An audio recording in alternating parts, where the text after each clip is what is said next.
All right, heading into round two, we've got Axis Wave in the lead by 7 points. So that's a very big gap set here already.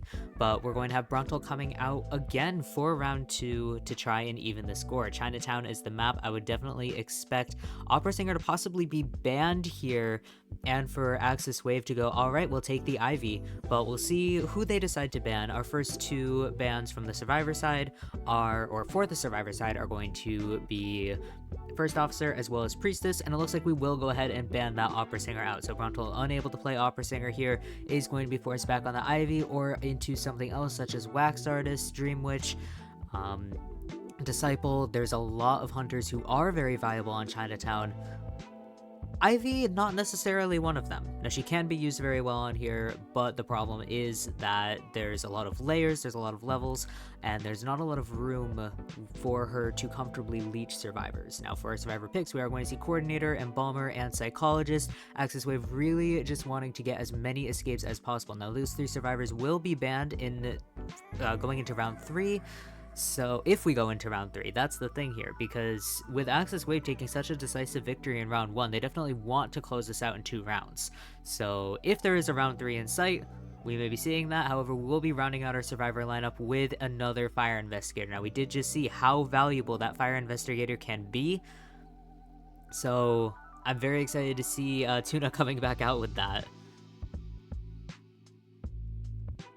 I would also, this is an interesting comp here because we don't have any dedicated rescuers. Mercenary's been banned in the global bans, and we have both First Officer and Wildling on the ban list from Brontel, which means that I would say Tide Turner, we could have another Tide Turner on the Fire Investigator. We can also bring Tide Turner on Coordinator, Psychologist, or Embalmer, really. Any of these survivors can, I would say, maybe not comfortably, especially in the case of Embalmer. Maybe Psychologist as well would be a little bit squishier with the Tide Turner as opposed to a kiting build. But any of these survivors can bring and have, been known to carry Tide, even if there's no borrowed time involved. So Axis Wave can definitely do a lot with their persona webs here. I think that it'll be very interesting to see what they do with those persona webs here, especially since they were already kind of let's say risky with it in the first round. But we will see, despite the odds, Ivy will be coming out again. I would say that's definitely the name of the game when it comes to IJL. IVL, there's a lot of, there is a decent amount of Ivy, but there's a lot of Opera Singer. IJL, a lot of Ivy, at least for where we started off. Now, I'm interested to see if that ends up developing over the course of the tournament, if we end up seeing less Ivy, if we end up seeing even more Ivy somehow. But yeah, it's a very, very single hunter dominated meta right now, or I guess double hunter, if you could, like Ivy, Opera Singer, Disciple hiding up third, Hermit, Wax Artist a little bit, but you're gonna see Ivy, Opera Singer for pretty much every single first 2 rounds until you get into round 3, and then there's 2 hunter bans, and you end up, unable to play either of them because both of them have been banned already. But we will see another one of those cross formations. Psychologist in the center here, Coordinator up at the top. It's an almost identical spawn to the previous match, or it is pretty much an identical spawn to the previous match, because Fire Investigator, I'm pretty sure, spawned on that side as well on Red Church. So yeah, I mean, if it ain't broke, don't fix it. Or actually, wasn't Mercenary there, but well. If it ain't broke, don't fix it. And Fire Investigator over in the restaurant's definitely a good choice there. He can block off pretty much any part of that. Embalmer as well being near hotel means that he can rotate down to try and set up that coffin. Obviously, Ivy is going to be in the area though, so it's a little bit risky. But hotel is also just a very safe area against any hunter, especially Ivy though, because you can trick her into leeching and ending up with the Yith, falling off the side from the or her main body falls off the side with the tablet. Hopefully this happens so I can actually explain the visual that I'm trying to evoke here. But we will see double Tide Turner on the Embalmer as well as the Fire Investigator. Fire Investigator actually not carrying any kiting support whatsoever, will be carrying borrowed time. Embalmer has no borrowed time here with Flywheel and Tide Turner. It's pretty typical build for an Embalmer. We've got Flywheel as well on the Coordinator as well as Psychologist. But heading in here, it looks like Brontel's actually dressed up as well for the occasion. So heading over to Embalmer here. Embalmer has just gone ahead, summoned that coffin, has not quite rotated over to the hotel yet, so no trouble in getting that Yith on him early on. In the center as well, Psychologist is also going to get leeched, and we will see, I believe that was a teleport, but actually just switching directions here once again, heading towards the Coordinator and teleporting as well, so we will again a bit of target switching here once again, but much more on top of the survivors than we were in the previous match. Coordinator has been able to head over to the hotel area, looking for a sandwich here a little bit, trying to get the Yith in the way at least. 98 on that corruption, and we were able to get 100, but we'll be able to get her through the window. Yes, we did get we did get Coordinator through the window. That is just the perks of Ivy's hitbox, that it is very large when it happens to go over a ledge. It's got that sweet spot in it.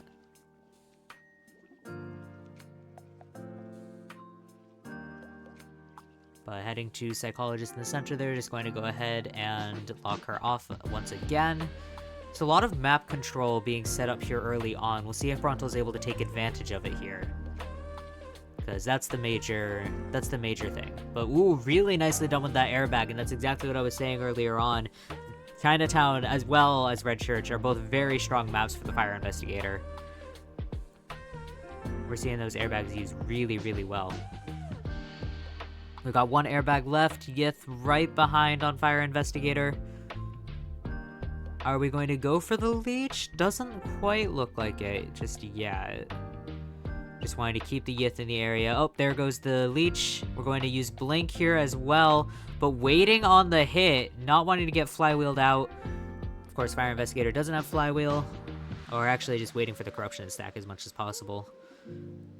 54 on the corruption here. Will we be able to get a hiss? Oh, really nicely done once again with the airbag, just to get a little bit more distance there. 94 corruption is stacking up, but we've got one cipher completed, and every other cipher has been started. And that's really what you need to be able to do against an Ivy. You have to be able to distribute that decoding progress because of how she can leech off the ciphers. It's why Prisoner is so valuable against her. It's very difficult to decode when you have the Yith on you at all times. But Fire Investigator will go down here, just able to get to the hotel area. Unfortunately, not quite able to utilize it. Nothing left to work with there, and with only having Tide Turner, you know, no flywheel in play. And both airbags are broken, but we have 3 ciphers remaining, 4 ciphers well on the go.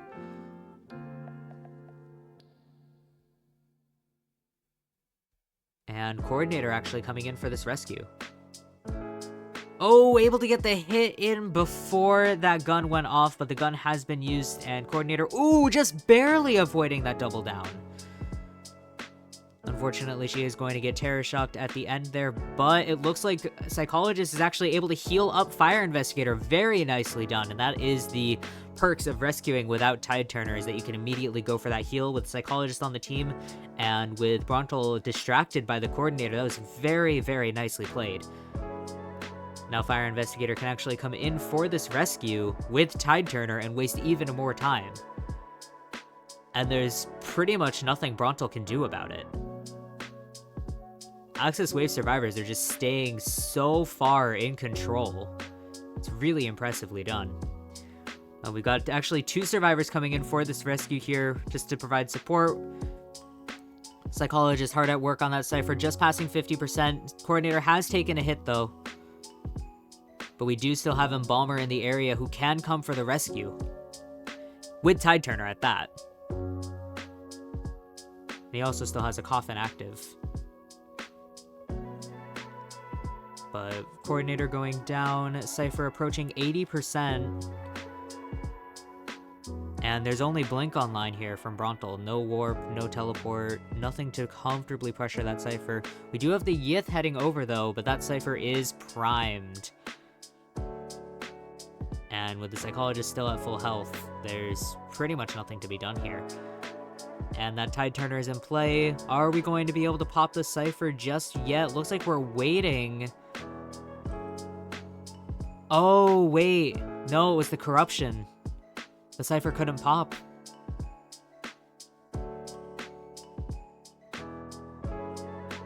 And yeah, we are going to be able to go for the pop now. Frontal's attention just being pulled in every direction here. Continuing the chase on Coordinator.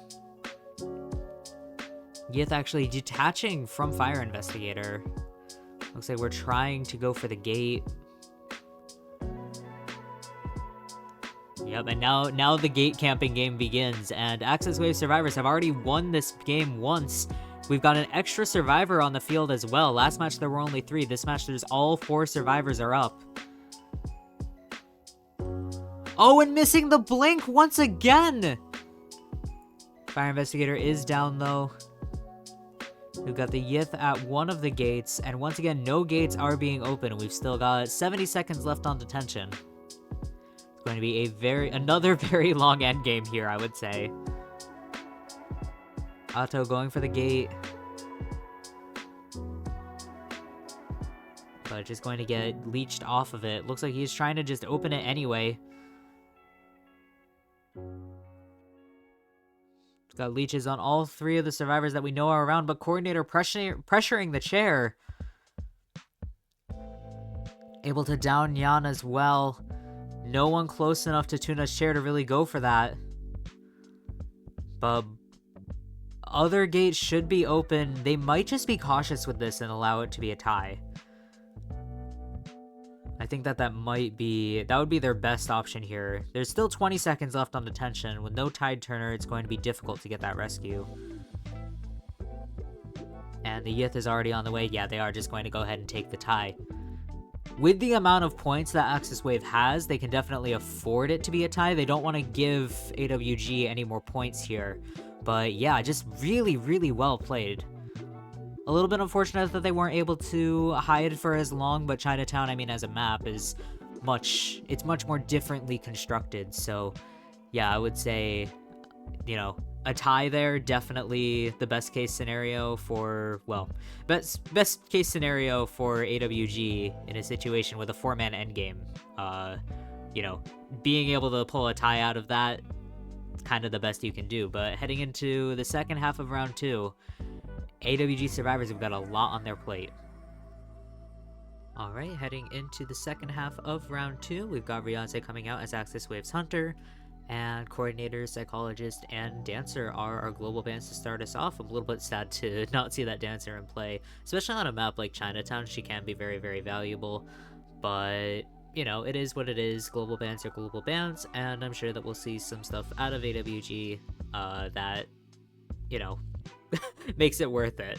But for our first 2 bans from Ryuanze, we're going to have Priestess as well as First Officer, which no Seer on the list is a little, I would say, surprising. I wouldn't be surprised to see Seer coming out first here, or some other heavy hitters such as Mercenary to counter the First Officer ban. We've also got Opera Singer as our banned Hunter, so yeah, we could see an Ivy. I would say Ivy is still, you know, risky on Chinatown, but there are many other options. We've got Geisha, Disciple, even a Clerk maybe coming from Ryuanze. So yeah, we'll have to see, you know. But with a Fire Investigator ban, we will see that Seer come out as our 3rd pick, Prospector as well, and that Mercenary. So Prospector here, you know, very strong harasser, very excited to see. I would say that's going to go to Namiko once we get the last of our picks in. We've got Embalmer on the bans list and Barmaid to balance us out here. So a very strong lineup against single hit hunters. So hunters, you know, that's most of the meta now is those single hit hunters. So I would say that puts a bit of a wrench in things. Obviously, the bans list is not bad at all. The bans list is not bad at all. But when you look at this team, it's like, what are we going to do here? We could do maybe a Breaking Wheel just to try and get out of the way of that Seer, try to get out of the Mercenary having that delayed damage. Barmaid, though, is annoying coming up against, you know, even hunters that aren't single hit because she can heal chip damage. Takes a little bit longer, obviously. You do have to heal the survivor up fully first, but she can be very valuable in that sense. So we will just have to see. And heading into our hunter pick now, it's going to, okay, it will be once again the Ivy. You know, I try to get my hopes up, but it does continue to just be all Ivy. But allowing the Seer out here, I'm definitely interested to, I guess, see what comes of that, because we are looking at Ivy. Obviously, you can't look at an Ivy. It makes it very difficult to get owls off of her after the first one is used. However, that first owl can still be used to be very, very valuable, not just for teammate support, but, well, I guess not just to block hits, but also to keep teammates safe. When you have a barmaid on the team especially, barmaid and Seer can be very powerful because it allows for a little bit more safety while using the Dublin to heal. So I'm excited to see if that ends up coming into play. We're going to see once again this cross formation here with Ivy spawning down in the umbrellas, or at the umbrella gate. So yeah, I'm very excited to see how this goes. Once again here, we do have quite a bit of an advantage on AXIZ Wave's side. They really only need to just maintain a tie situation, or at the very least not allow a 4-man escape. So yeah, allowing a 4-man escape here would be, I think that would actually even things up exactly.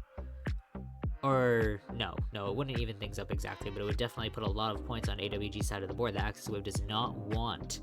So getting as many eliminations here as possible, or at the very least getting a tie, is what Ryaze needs to be focusing on heading into this half. Of course, if he's able to do better than a tie, then it'll end here, and it'll just be, you know, round 2, and it'll be over. But looking at the Persona webs here, it looks like we've got no borrowed time on that Seer. We have Flywheel as well as Broken Windows, Flywheel on Barmaid, as well as Prospector, and Mercenary still with that Tide Turner. We've got borrowed time on all the other members of the team, and of course for Ivy, we've got that good old, same old Insolence Detention Blink. That really is just the name of the game when it comes to Ivy. She needs that insolence as fast as possible, get to full presence, get as much map control as she possibly can, and Blink, you know, just very, very valuable of a skill. But to start us off, we're going to head towards Dancer here over on the side of the map, trying to lock off the rotation, or not Dancer, my bad, I saw Kairu and I said Dancer. Dancer's globally banned, that's Seer. You see where I mean? It's the connection, you know, you see Kairu immediately, Dancer. But no, that's not the case here. And dropping that pallet a little early just to delay Ivy as long as possible. And looking for that hiss, we've got Kairu at 98 stacks of corruption. And once again, that pallet has been dropped here, just trying to get as much distance as possible, looking to lose that corruption. But we will see 100 corruption here, and the Seer Owl coming through. So just a little bit preemptive on that, trying to avoid the hit. Flywheel is also almost up. Unfortunately, that owl is going to go to waste, and it's very difficult once again to get a second owl when you are actively being chased by the Ivy. It's pretty much impossible to do it without, you know, dying. But we will see that blink come through, and Flywheel is still online, but we also have Barmaid coming by, looking possibly for a drink, or at the very least to rotate into the area. A little bit scary there. But Ivy able to teleport back to the stairs here, continuing the chase on Seer, and the pallet here has been broken, so I would say Flywheel in about a second, yup, just to get to the ledge and to that vault point as well. Unfortunately, just not quite able to reach it in time. That will be a hit down.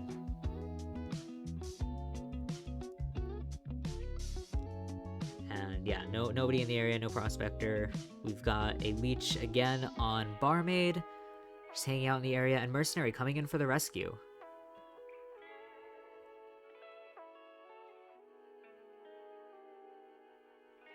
Going to go ahead and pressure Prospector as well, just trying to disrupt the decoding as much as possible here. Honestly, things are not looking that bad. We did have Prospector pop that Cypher. Other ciphers are looking pretty healthy. We still have to get started obviously on that final cipher, but at this point in the game, you know, not bad. Great rescue there from Mercenary as well. But we are just going to continue the chase on Seer. 90 seconds of containment though, very, very good. And with still a second chair to go through even with that hit down, it's a lot more time that can be wasted for AWG. Mercenary is also being healed up right now, was able to get a Dublin from Barmaid. And we've got that final cipher started.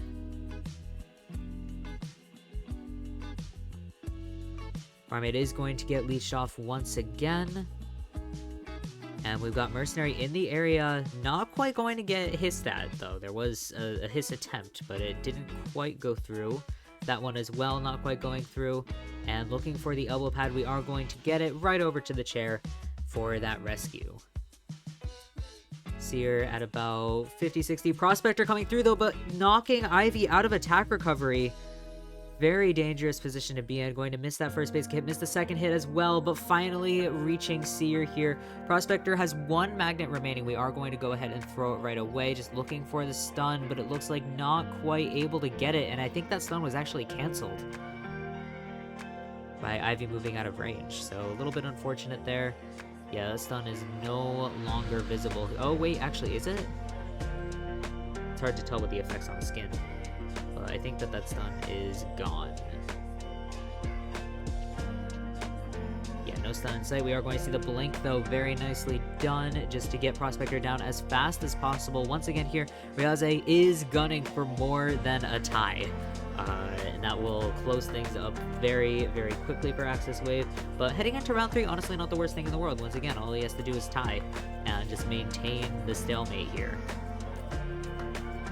And Ivy is definitely a hunter with a lot of endgame potential. So even sitting at 3 ciphers remaining, pretty much 1 cipher remaining at this point. We've got 2 ciphers about to pop as Mercenary comes in for the rescue here. Oh, but it's going to be a double hit rescue. Very nicely done from Ryaze. Oh, but it was right before half in the end! And somehow that didn't connect with anything. I thought that was a basic hit that would down somebody, but nope. On the bad side of Ivy's hitbox. And continuing the chase on Namiko here. No magnets remaining. Flywheel still on cooldown. We do have that max corruption. And unfortunately, he is going to go down. But that rescue was just a second before half. So I think he should, at the very least, he should have that second share. Just so valuable in this situation. Yep, we are going to see that second share. Really nicely done from IJL there. And he is going to get pressured off that cipher, though, sitting at 94 corruption, using the elbow pad to just get away. But Ryaze's attention is going to be split here between the chair and the cipher. Now, that cipher is very, very close to the chair, which means that it's not as big of a headache as it could be. But AWG needs to either draw Ryaze away from that cipher or just start a new one at this point. Because it is very close to completion, but it's not going to be left alone. Barmaid in the area is going to get hit.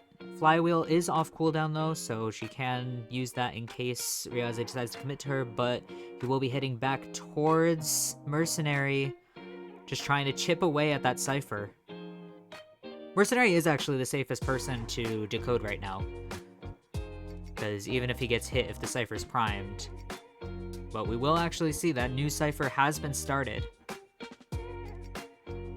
And Mercenary does still have an elbow pad as well.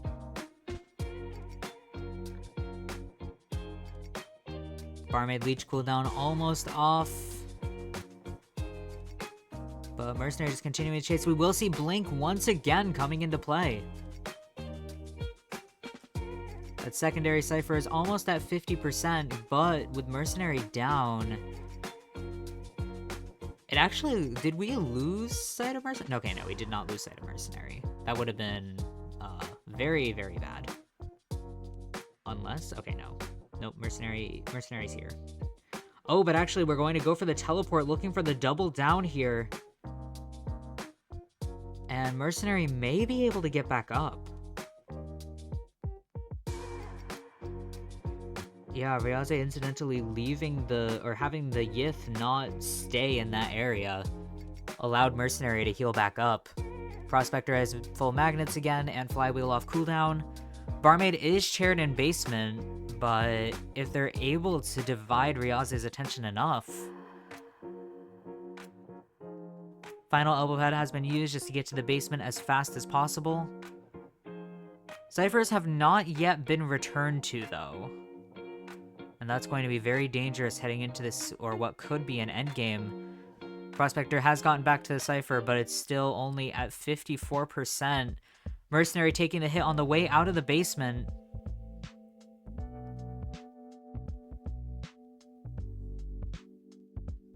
He has not yet used self-heal, though, so if we don't go ahead and chair him, but we will go ahead and chair him.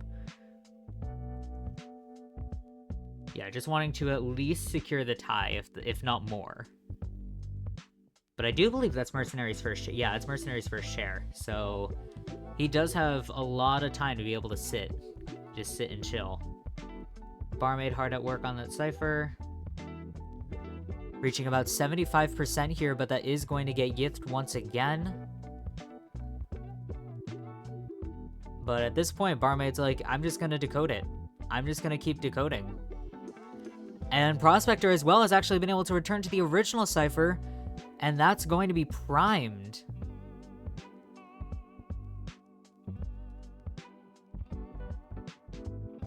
AWG needs a tie in order to just keep this match going.